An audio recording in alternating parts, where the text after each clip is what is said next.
The 2024 Supercross season is the 50th anniversary of America's favourite dirt bike sport, and it looks like it could be the most competitive in history. Maybe not since 1999 has there been a field so stacked with riders, talent, and championships. And even this year, we have the 2023 MXGP World Champion Jorge Prado coming in for the first three rounds. But the Spaniard probably couldn't have picked a tougher series to start his Supercross learning with. First of all, you have Jet Lawrence, the biggest hype coming into the season. He's unbeaten on a 450 in America outdoors. He's coming in with all the hype. He's coming in with all the momentum. And Jet Lawrence, you know he thinks he can win this championship in his first try. But 17 rounds and 18 weekends is a different story.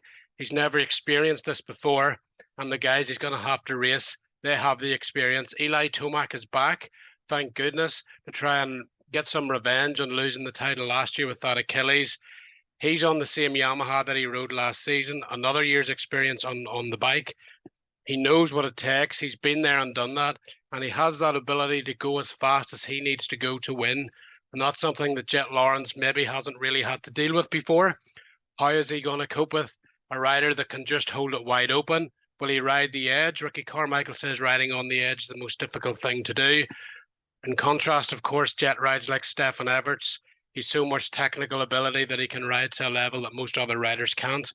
But Eli Tomac might be the kryptonite for Jet Lawrence here. He's the one guy who probably can just hold that throttle wide open, find a way to go faster than Jet Lawrence, and then it might just be up to Jet Lawrence to decide whether he wants to risk it or whether he wants to accept a second or third place. That's going to be one of the most fascinating things to watch this season.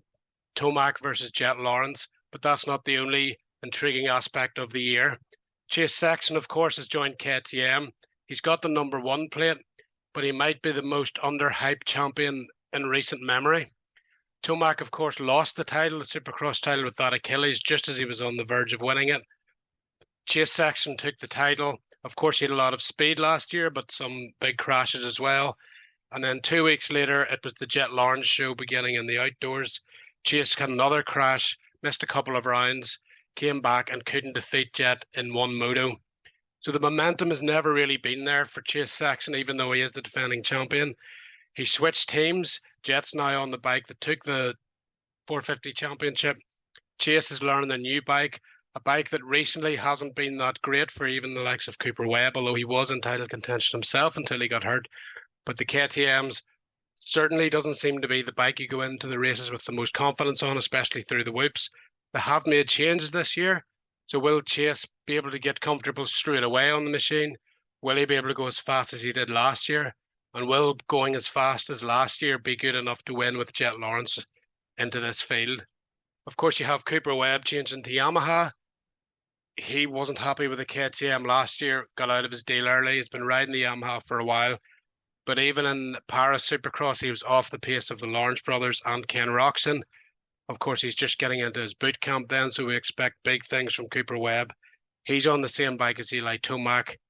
Tomac nearly won the championship last year on the same machine, so let's see what Cooper Webb can do with a new bike, and quite frankly, less excuses now that he's off the KTM. Another rider you have to look for this year, he came in way under the radar with no expectations last year, is Ken Roczen. Roczen, though, blew everyone's minds on the Suzuki with the kickstart. He won a race.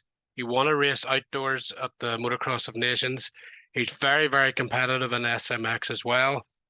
Everything he touched almost turned to gold last year once he got the settings on the Suzuki. He's the World Supercross champion again. A great feather in the cap for Suzuki, considering the lack of race team support from Japan. But Roczen, you can't count Ken Roczen out of this championship, and certainly not to win races.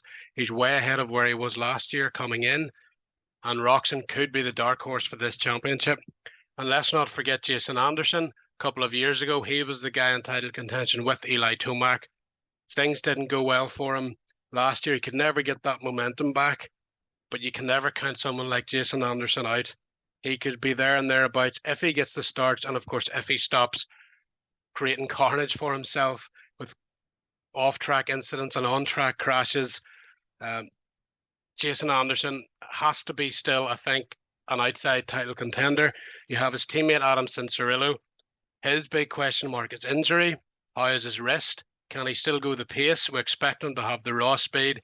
It's whether he's able to run the 20-minute plus one lap week in, week out and not make those mistakes that we've seen before in the past. Another rider to not forget is Malcolm Stewart, very similar to Adam Cincerillo. He has the raw pace.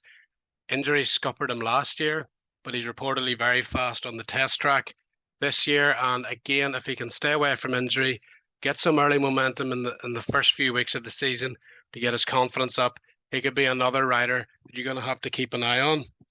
Another rider who's coming in way under the radar is Dylan Ferrandis. He's no longer a factory rider. He's riding for Phoenix Honda, but by all accounts, through himself as well, he absolutely loves this bike. He's always wanted to be on the Honda. He said he watched the Honda last year from watching Jet Lawrence, being behind Jet Lawrence and Chase Sexton, loved the way the bike handled. This year he's on the bike. This year's starts might be better, and if he gets good starts and has a more connective feel with the track and Supercross, Ferrandis, let's not forget, is a two-time Supercross champion on the 250s. He's a 450 outdoor champion. He has all the credentials to be a title contender in Supercross, but he keeps getting bad starts and he keeps making mistakes in the heat of battle. Let's see if the switch to Honda can fix those issues, because if they can, Dylan Ferrandis should be at the sharp end. Then we have Aaron Plessinger on the KTM. He came so close to winning his first AMA Supercross on the 450 last year. Again, consistency with Plessinger. How is he going to feel in the KTM? Will the changes they made with Sexton and the bike help Aaron to come up to his potential more often? We know he has the ability. We just need to see it more consistently. And then you have Justin Barcia, who we can't forget either. He's always thereabouts, especially at round one. He is, of course, coming off that injury from SMX, and he has his new teammate in Jorge Prado, who ride complete opposite. So it might be on Jorge Prado's advantage that he's actually teammates with Justin Barcia. Otherwise, Barcia might take him down or put some aggressive move on him. We know Prado hates that type of riding, as with his hole shots and Barcia coming through the pack, that could have been a recipe for disaster for Jorge Prado. Maybe being teammates, I use the word maybe being teammates might save him from being Barcia'd. And another rider you can't forget, and a new machine you can't forget either, to add to the storyline, is the Beta and Colt Nichols. Benny Bloss is his teammate, but let's not forget Colt Nichols came off winning the final main event in World Supercross. Of course, that was on a Kawasaki, but it nonetheless is good for his confidence. Nichols is a very accomplished Supercross rider, former 250 champ, former 450 factory Honda rider. He was coming off injuries last year, but he still put in decent results. And now I think on a Beta, if they can get that Beta sorted in Supercross, which is a big ask for the first year, Colt Nichols could be another rider that really gets in the mix, especially if he can get a good start. Then you might have the likes of Vince Freeze coming in and causing carnage. You have Shane McElrath on the Hep Suzuki. How is he going to adapt to the 450? Last year, he looked to struggle on the Suzuki, but we know he has Supercross talent and ability and great technique. He's another rider. He's going to be riding with Ken Roczen again. If he can find a good base setting on that Suzuki, he could be another rider in the mix here and there. So almost a 22 rider field of pure quality. We have 10 to 15 guys that can make the podium, maybe 8 to 10 guys that on their day with the right circumstances can win a race, and 4 to 5 guys that you would probably say are title contenders. And another guy we haven't mentioned who could possibly be a title contender is Hunter Lawrence. He has the technique of his brother Jet, but he's definitely not got the same hype as Jet, even though he's coming in as a 250 champion now. He made big strides, I feel, mentally last year, making a lot less mistakes. I think he rides a lot calmer. We saw in Paris, he pretty much has the pace of Jet, maybe just a hair off here and there. But he's got another couple of months here since then to get this 450 dialed. If he can get the starts too with his technique, just like Jet, he could be a real player in this 450 championship as well. And another rookie coming in, or kind of rookie, is Justin Cooper. He raced a few races last year on the 450. Had pretty good top 10 speed. I don't know if he's going to be on the level of Hunter and Jet coming in, but certainly top 10s aren't impossible, and even top 5s. Cooper is usually pretty consistent. He usually gets good starts, and he's had a full winter on this bike. He's a third guy for Team Yamaha. He's going to be riding with Tomac and Webb. So he should have all the tools there. He's the team behind him. He's the speed that he needs to go right in front of him every weekend and during the week. So let's see how Justin Cooper can adapt to the 450 as well on a full-time basis. But the big story are the Lawrence brothers moving up. Jet's already talking about 72 wins. His confidence is sky high. Can anyone derail the confidence and momentum of Jet Lawrence? That's the big story coming in. And the one guy who might just be able to do it is Eli Tomac. Can he put Jet Lawrence in a position where he's actually uncomfortable on the bike and he has to roll off the throttle while Tomac can go on to win the championship? It might be the only time we see Tomac and Jet Lawrence competing. Tomac so far seems to be just doing the AMS Supercross series, and this could be one and done for him on his career. It's all about Jet Lawrence. This is his one shot to beat Eli Tomac. Sectional Relay has a title against Tomac, even though the Achilles played a big factor there.